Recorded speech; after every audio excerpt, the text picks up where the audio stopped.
হাসিনার ব্যর্থতার সফলতা হে ব্যর্থতা কই হে যদি ব্যর্থতা এত বড় বড় কালপেট ব্রিজ করত তো ধরেন আপনি সব কিছু চুরি করে লয়ে গেলেন তাহলে আপনার ঘরে হান্ডি পেতে এলো কিতন আপনি সব চুরি করে লয়ে গেলেন এই দেশের কালপেট ব্রিজ এত বড় বড় ব্রিজ এত বড় বড় রোড এত বড় বড় জিনিস কিভাবে করলো এত বড় পদ্মা সেতু হে তো চুরি করে এটি লয়ে যায় না আমগুলিকে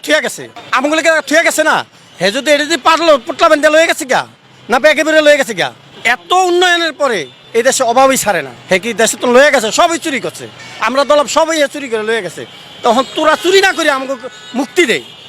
তোরা চুরি না করে আছে হে চুরি করে সব লয়ে গেছে গা এখন চুরি তো তোরা করছ না আমার মুক্তি দে আমি এত বড়টা গাড়ি চালাই 8 দিন ধরে আমার গাড়িতে একটা টিপ হয় না আমার ফ্যামিলি কীভাবে চলে তো এরকম তো কোনো সময় হয় নাই নির্বাচন তো সরকার নাই যার মোল্লা এই যা মোল্লা তাই করে লুটতারাজ করে লয়ে যেতেছে আপনি যাই দেখেন যে কোনো আমার মুখের কথা না জায়গায় জায়গায় যায় দেখেন পরিস্থিতি কি এই জায়গার ভিতরে আমি রাত 2টা বাজে গাড়ি লয়ে গেলাম আমার এই জায়গার তো আমার বড় গাড়ির ভিতরে ছিনতাই গাড়ি উঠে বয়ে গেল